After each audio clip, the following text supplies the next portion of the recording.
Hi guys, welcome to the unboxing and quick review of this Bodum cold brew coffee maker. This is how I got it. And so let's remove the bubble wrap here.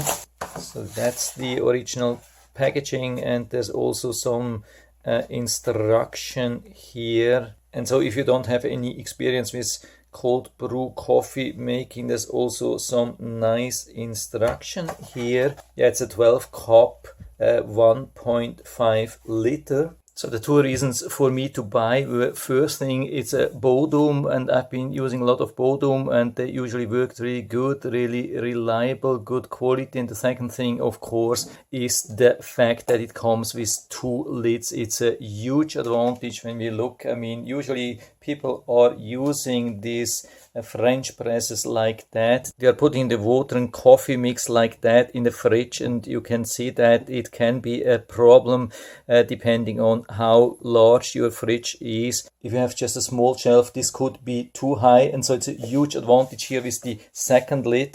Unfortunately, what they not describe is how to open this, and you can see there is an arrow, there is a little bit of a grip here, and so there are two positions. When we have this arrow here in the middle of this wavy pattern here, then it's fully locked, nothing can happen, and when we move it to the front, then it's open and you can remove it. That's the trick here. I don't know why they are not describing that, or I just overlooked that, I don't know.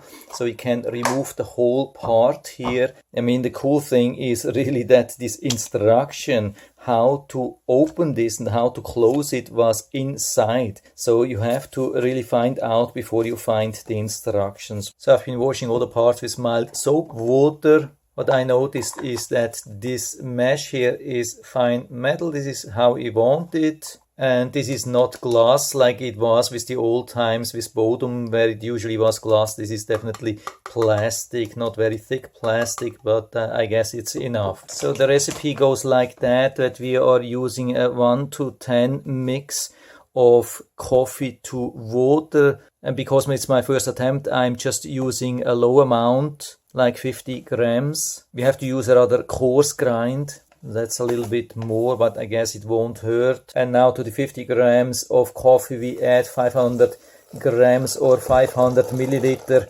of filtered water. If you do 1 liter or 1.5 liter, then you have to do this 2 times or 3 times the amount. And then we give it a nice stir here. And then we add this lid, which doesn't have any lock. We just push it down and then put it into the fridge. Okay, I had this in the fridge for exactly 24 hours. So let's open and see. This is how it looks inside. So now we are adding the other lid here. So we align it again and push it down and secure it. Now I'll go a little bit further away so you can see that now is the time when we have to push this down. Let's see how this works. Yeah, as soon as we reach the coffee or the water, there's a little bit more resistance. So we keep pushing and pushing till it's fully down. And so we have to push down here. And now we can already pour in the coffee. Let's see if this works. Yeah, that's really nice coffee here. Can't see any big problems. But because of the review, of course, I'm adding the filter here. This is a double layered filter, so we can see if there's something which is not filtered out. So at least at the moment it's doing a good job. There's not too much here inside. Now let's keep going till we have everything. So we are pretty much done with the filtering process. So let's see what we have here, and I would say it's just more or less this oily film which we have from the coffee beans, nothing too crazy. And definitely no rough particles. This is exactly what we want. So everything was nicely kept back by the Bodum cold brew coffee maker. By the way, it's highly recommended to pour all the coffee out after pushing it down. Don't leave your really nice cold brew coffee here together with the ground coffee. Otherwise, it could produce unpleasant taste over time. So I'll pour a little bit here inside and add some milk, which is my pretty much standard recipe.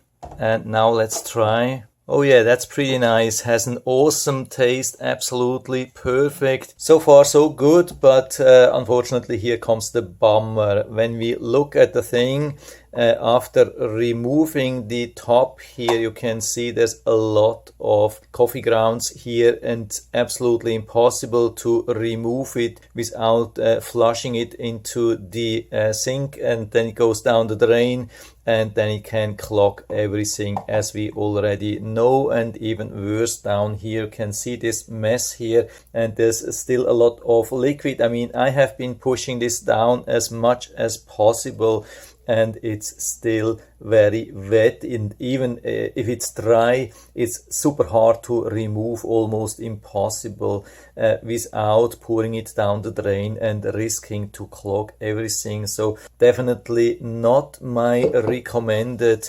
solution. What I can rather recommend, I show you that again.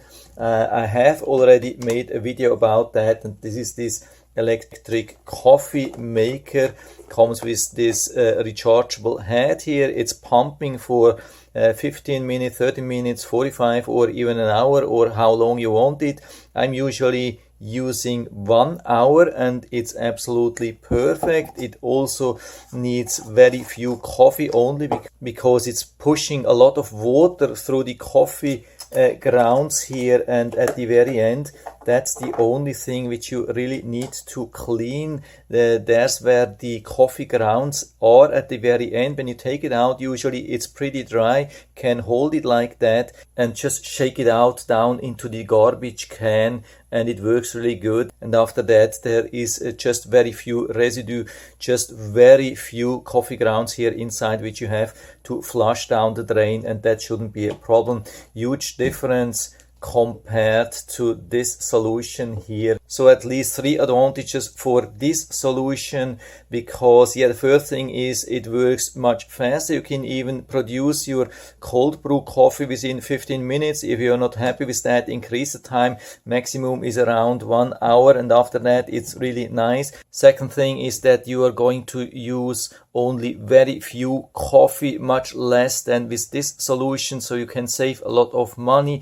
At least everything which you spend on this coffee maker, after a couple of months you will have all the extra money you spent on this thing back. And the third and almost most important reason to buy this one and not the Bodum is because you have just a very small container of coffee ground residue, which is very easy to pour out and to clean compared to this mess. So of course I'll put down the links of both of these devices down into the description, but my recommendation goes to this electric coffee maker.